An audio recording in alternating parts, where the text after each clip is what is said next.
Welcome everyone. So ఈరోజు మనం first video చేయబోతున్నాము. అందుకని ఈరోజు మనం ఒక చిన్న టాపిక్, నాకున్న ప్రజెంట్ నాలెడ్జ్ బట్టి ఇంపోర్ట్స్ అండ్ ఎక్స్పోర్ట్స్ గురించి మనం ఈరోజు తెలుసుకుందాం బ్రీఫ్గా నా పాయింట్ ఆఫ్ వ్యూలో.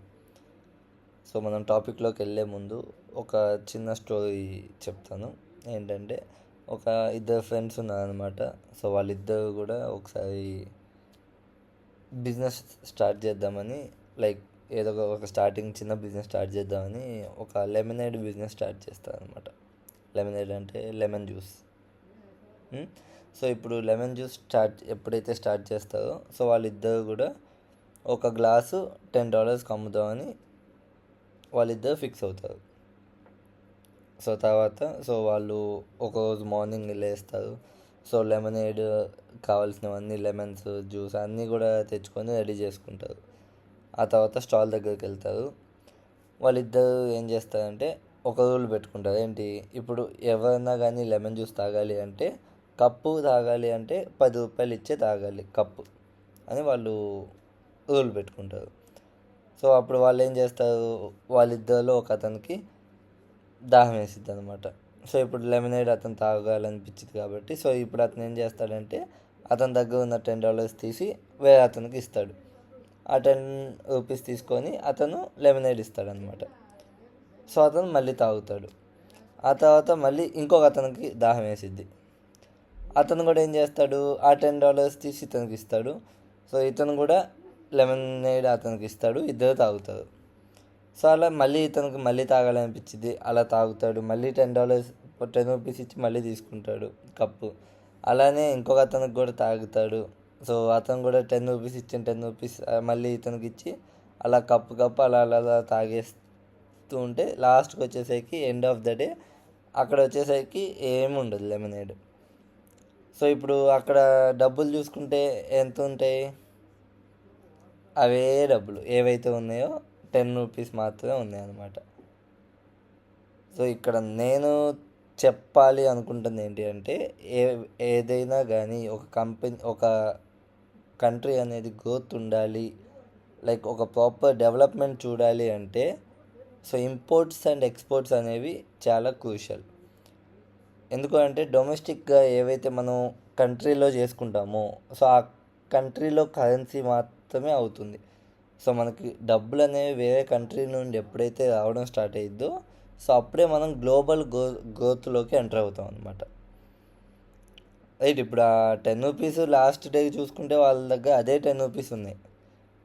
అదే కనుక వేరే వాళ్ళకి అమ్మితే వేరే వాళ్ళ దగ్గర నుంచి డబ్బులు వస్తాయి. వీళ్ళ దగ్గర సేవింగ్స్ పెరుగుతాయి. ఇన్ ద సేమ్ వే ఏదైనా కంపెనీ డెవలప్ అవ్వాలి అంటే, ఎక్కువ ప్రాఫిట్స్ ఉండాలి అంటే, లాస్లో ఉండకుండా ఆ ఎకానమీ బాగుండాలి అంటే ఆ కంట్రీ వాళ్ళు ఎక్స్పోర్ట్స్ అనేవి ఎక్కువ చేయాలన్నమాట. ఎప్పుడైతే ఒక కంట్రీ ఎక్స్పోర్ట్స్ ఎక్కువ చేసిద్దో ఆ కంపెనీ ఎక్కువ గ్రోత్ అనేది ఉంటుంది దెన్ ఇంపోర్ట్స్. చాలా కంట్రీలు ఉంటాయి ఇంపోర్ట్స్ అనేవి ఎక్కువ చేసుకుంటాయి. వాటి వల్ల ఏంటంటే వీళ్ళకి ఎక్కువ ప్రాఫిట్ ఉండదు. యుఎస్ ఉంది. యుఎస్ మనకి రీసెంట్గా తెలుసు, మనకి ఇన్కమ్ ఏవైతే ఇంపోర్ట్స్ ఉన్నాయో వాటి మీద ట్యాక్స్లు అనేవి పెంచడం జరిగింది 15% దాకా. అదొక బిగ్ స్టెప్ అనమాట. అలానే మనం ఏదైనా ఒక కంట్రీ డెవలప్ అవ్వాలి, ఎకనామికల్గా గ్లోబల్ గ్రోత్లోకి ఎంటర్ అవ్వాలి అంటే ఎక్స్పోర్ట్స్ అండ్ ఇంపోర్ట్స్ అనేది చాలా చాలా క్రూషియల్ రోల్ అనేది ప్లే చేస్తుంది. అండ్ ఇదే కనుక మనం కంపెనీ తరపున చూసుకున్నట్టయితే, ఏ కంపెనీ అయినా కూడా డొమెస్టిక్గా వచ్చే ప్రాఫిట్స్ వస్తూనే వాళ్ళు ఇంటర్నేషనల్గా ప్రాఫిట్స్ కూడా ఎర్న్ అనేది చేయాలి, ఫోకస్ చేయాలన్నమాట. అండ్ ఇంకోటి మనం కొన్ని చూసుకోవాల్సిన మెయిన్ పాయింట్స్ ఏముంటాయి ఎక్స్పోర్ట్స్ అండ్ ఇంపోర్ట్స్లో. అసలు ఎందుకు చేయాలి exports imports, what are the uses అంటే, ఫస్ట్ వచ్చేసరికి ఎక్స్పోర్టింగ్ అనేది మనకి ఒక వాల్యూ అనేది క్రియేట్ చేస్తుంది. మన కంట్రీలోనో లేకపోతే మన దగ్గర ఉన్న ప్రోడక్ట్కి ఒక వాల్యూ అనేది క్రియేట్ చేస్తుంది అనమాట. దట్ వేరే వాళ్ళు కొనుక్కుంటారు. అండ్ చాలా కంట్రీస్ కూడా మనకి యుఎస్లో మెయిన్ కంపెనీస్ మనం ఒక 2000 బ్యాక్, ఐ మీన్ బిఫోర్ 2000 చూసుకున్నట్టయితే చాలా కంపెనీస్ మ్యానుఫ్యాక్చరింగ్ ఒక చోట ఉండేది, అండ్ వాటి కంపెనీస్ యొక్క మెయిన్ బ్రాంచ్ కానీ ఏదైతే ఉందో ఆపరేషన్ కంట్రీ అది ఒక చోట ఉండేది.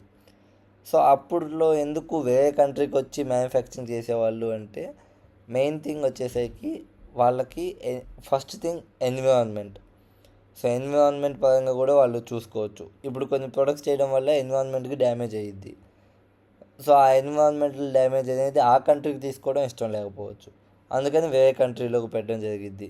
అండ్ చీప్ లేబర్ కాస్ట్స్ కూడా ఎఫెక్ట్ అవుతాయి. సో ఏదైతే డొమెస్టిక్ కంట్రీ ఉందో దానిలో లేబర్ కాస్ట్ ఎక్కువ ఉండొచ్చు, అందుకే మనకి ఆఫ్రికన్ కంట్రీస్లోకి ఎక్కువ చేస్తుంటారు, ఎందుకంటే అక్కడ లేబర్ అనేది చీప్ ఉంటుంది.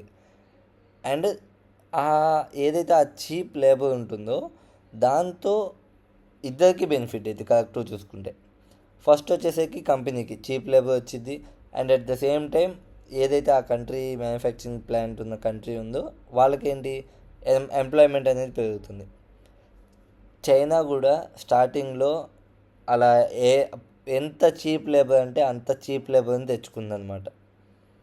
చైనా అనేది ఎందుకు ఇప్పుడు one of the greatest leading country in the market అని మనం చూసుకుంటే ఎందుకు అంటే స్టార్టింగ్లో 1980s 1960s ఆ టైంలో ఏంటి అంటే అన్ని కంపెనీస్కి కూడా చైనాలో లేబర్ అనేది చాలా తక్కువ ఉండేది.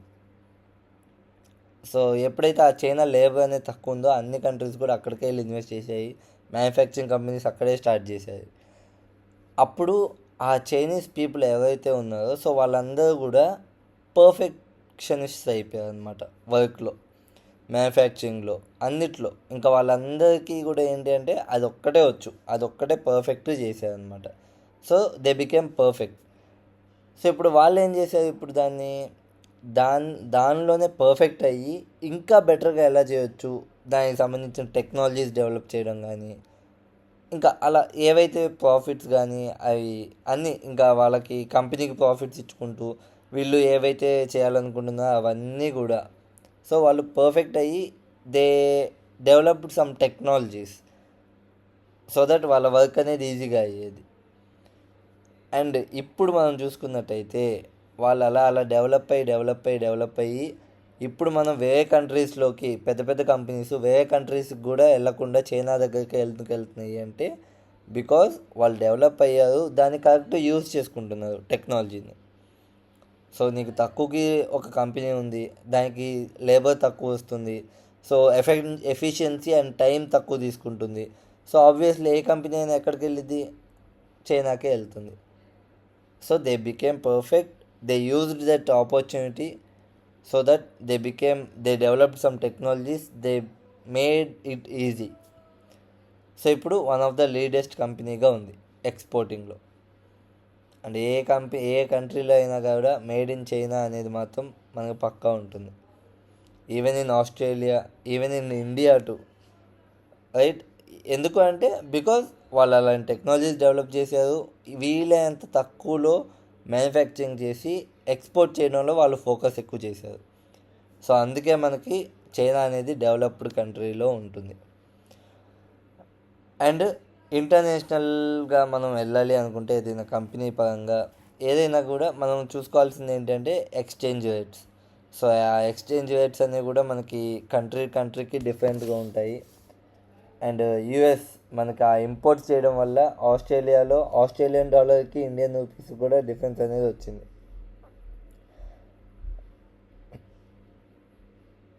సో మనకి కరెన్సీ కూడా మనం జాగ్రత్తగా చూసుకోవాలన్నమాట.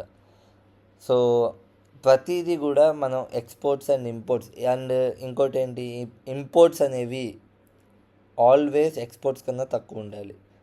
ఆల్స్ ఇలా కూడా చెప్పుకోవచ్చు, ఎక్స్పోర్ట్స్ అనేవి ఎప్పుడు సరే ఇంపోర్ట్స్ కన్నా తక్కువ ఉండాలి. ఎందుకు అంటే మనం ఎంత క్వాంటిటీ అయితే తీసుకుంటామో వేరే కంట్రీ నుండి మనం అంతకన్నా ఎక్కువ అనేది మనం పంపించగలగాలి. ఫర్ ఎగ్జాంపుల్ ఇప్పుడు ఇండియన్ రూపీస్, ఇప్పుడు మెక్సికన్ అండ్ యూఎస్ఏ, సో ఈ కరెన్సీలు అనేవి పక్కనే ఉంటాయి కంట్రీస్ అనేవి, కానీ కరెన్సీ అనేది $1 equal to 15 Mexican rupees dollars ఉంటుంది.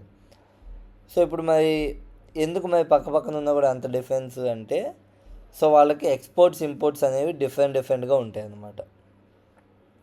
సో ఇప్పుడు ఒక టీ షర్ట్ ప్రైస్ వచ్చేసరికి ఒక $200 ఉందనుకోండి, రైట్.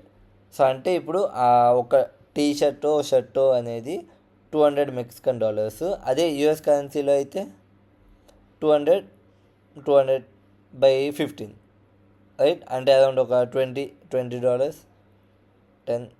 $15. ఓకే. సో ఒక $13 అదే టీ షర్ట్ వస్తుంది.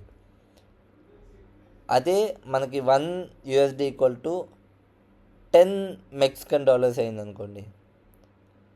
సో ఇప్పుడు అక్కడ ఏమైంది, మెక్సికన్ డాలర్ అనేది వాల్యూ పెరిగింది.